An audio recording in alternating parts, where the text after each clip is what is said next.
Everybody got head coach Brad Brownell.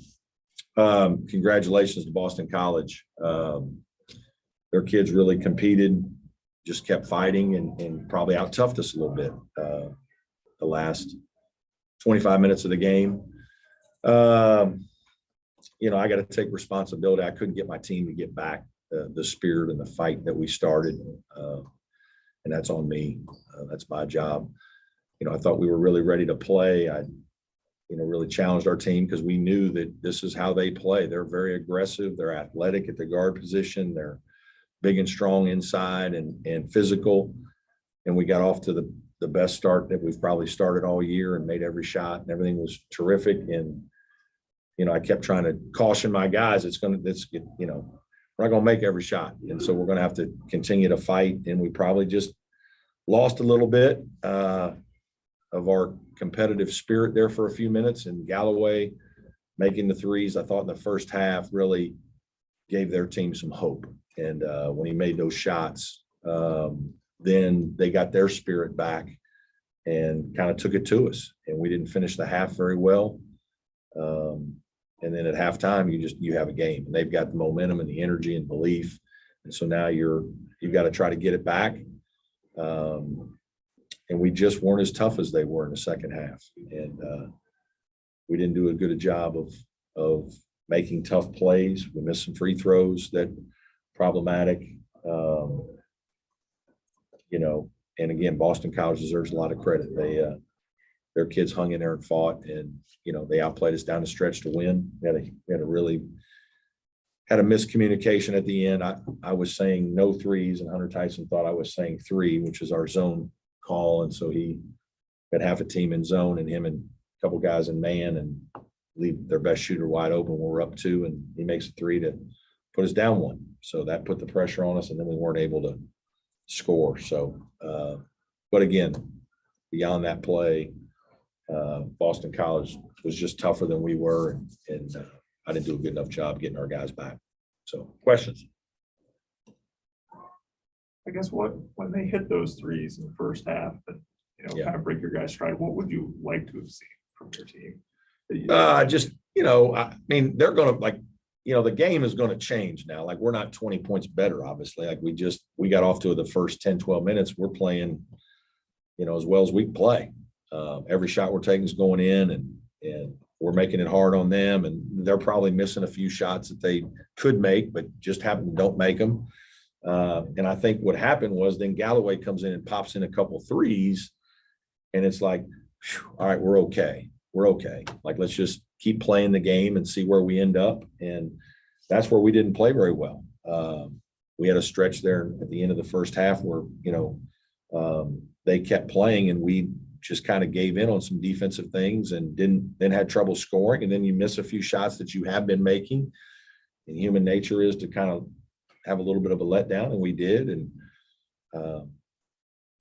and so I thought his threes were huge boost to their momentum and spirit. And so then they go into halftime with real belief that they're going to do this. And we try to get regrouped and just didn't do good enough. Do a good enough job. And that's on me. Last couple of games, teams have shot really well against you guys. Is that, do you give credit more to them, or is there something you guys have to change defensively? It's a combination. No, it's, Notre Dame played great against us the other night, and we had, really just had a hard time guarding them. Tonight, these guys did some good things. And, I thought we did a great job early, and then the longer the game went, the harder time we had. Our physical deficiencies at times show up in games, and we're not as big, we're not as strong, our bodies aren't as big. We get knocked around a little bit, pushed around a little bit, and it shows up a lot of times defensively. And I thought that was a factor in today's game. I guess how hard is it to guard Galloway? Just one of his threes, I think, was probably like 20. Yeah, he's an outstanding shooter, and he's obviously got the ultimate green light. And when he's hitting them, he's hard to cover because he can raise. We talk about being a runaway shooter, a guy who can run away from the basket, turn and fire, and he can do it. He's got size. He's a fifth-year senior. He's older. He's experienced. he's made a lot of shots in his career. And so he was outstanding. Did you like the action, the looks you guys got in the last couple of possessions? I know David missed a couple. I liked a couple of them and a couple of them I didn't.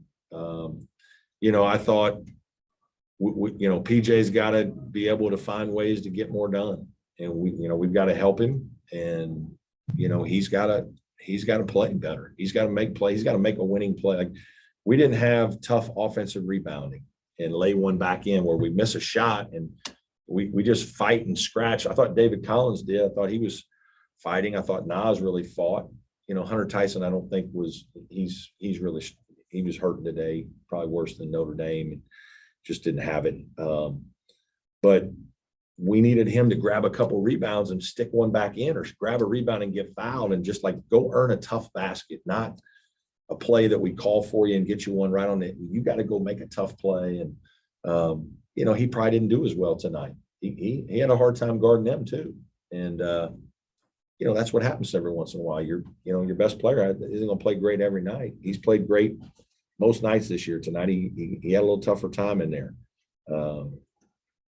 But, so there were a lot of things that went wrong. Brad, it seemed like Al got off to a really good start. Just what kind of happened as the game went on for him, do you feel like? Yeah, he did. And I think they did a better job on him, obviously, right? We probably needed to go to him a few more times, try to at least. There are times it's not as easy. He's not as much of a runaway shooter. He's a guy that needs the ball in his hand some. And, there were a couple times he had it, a couple times we went with DC and PJ and he probably didn't get as many touches. So it's, combination of all that. Despite everything, going to lead and everything, you still got the ball, the chance to Yeah. win. Yeah. The last possession. Yeah. So, how do you try to go to your guys and say, there's something good to take out of it? Yeah. I don't think we feel too good. I don't think, anybody in our locker room is too excited with how we still had opportunities. We were up 66-60 late. And if we get stops, we foul Galloway on a back cut and he gets to go make free throws. And, that's winning time. That's, you put yourself in a last place situation and drive and, tough shot in there and you need somebody to get offensive rebound or you get fouled and then you don't make free throws. Some of that is basketball, but the defensive discipline to get stops down the stretch, some of those things, this team has not always done that yet. And that's been hard for us. I guess David made a ton of plays, misses a bunch of free throws, though. I guess, what do you say? Yeah, it's hard. It's really hard because he's playing his heart out. He made a bunch of tough plays. We went to him a lot tonight. We have, some games we've gone to him. Some games it's been other guys. But today we felt like he had a good look and was in a good place and was getting downhill. And it was a game where there was more driving opportunities because they were staying closer to Al and doing things. And so, he got in there, made a few, got fouled some, and then obviously when you don't make free throws, that's when it's hard, right? It's hard because you might run good stuff. You get it to a spot in the court that's good. And, if you make the shots, then it's good offense. But when you don't, it feels empty. And it's really the same play. It's just a different result because of the free throws. So we just got to keep his spirits up. He's working at it hard. It's probably a little mental with him right now. And we just got to help coach him through it and encourage him because he did a lot of good things today. What's out there with your fans, and that is the blown leads again. They see this happen. It's happened repeatedly throughout the season at this point. So what can you? I don't know. We've had some blown leads. We've kept some leads. It's, I don't know what to tell you. Like we're not as good as we need to be to finish the games. And defensively, we're not, getting some stops when we really, really need them. It's probably as much our defense as it is anything, having trouble sustaining. We also aren't a team that gets to shoot as many free throws. And when we do, we haven't made as many. And so I think that's, it's hard because you can do good things and get fouled and then you don't make the free throws, it's the same. You still ran good offense to get it there. And it's not, it's not panning out. And so there's been a few of those situations. And then defensively, we just haven't been tough enough. Brad, with Hunter, is that a thing where you think about sitting him a game or two to try to get? Well, we'll just see, like, again, I'd have to fight him to sit him. We didn't practice him Thursday. He practiced a little bit on Friday and seemed fine. Obviously, he was fine today in the shoot around. So it's not that he can't play. It's just that he's not quite as, he just doesn't have the pop. We ran a great play at the beginning of the game, got it to him right on the block, and he got blocked. He couldn't really elevate as well as we needed him to finish the play. So there are just some plays like that are happening a little bit that, that's part of it. Yeah, still his ankle. Yeah. Yeah. Brad, what was your message after the game in the locker room to the guys? Yeah, just that we got to hang in there, stick together when it's not going well, and that I explained what I thought happened in terms of how the competitive spirit of the game is such going up and down, and it was hard for us to get that back. And then, I took responsibility for, not helping them enough in the second half. I didn't do a good enough job coaching them. And, I'm always honest with my team. When I don't think that I do my job well and it's on me, then, or our staff, when we're not prepared, then, I make sure to tell my team that, just like if I'm going to hold them accountable when I don't think they perform, do the things that we practice, then I got to be the same way. And so, we just got to get back at it, hang in there and keep battling. Certainly not a great evening for us. Okay. Thanks, everybody.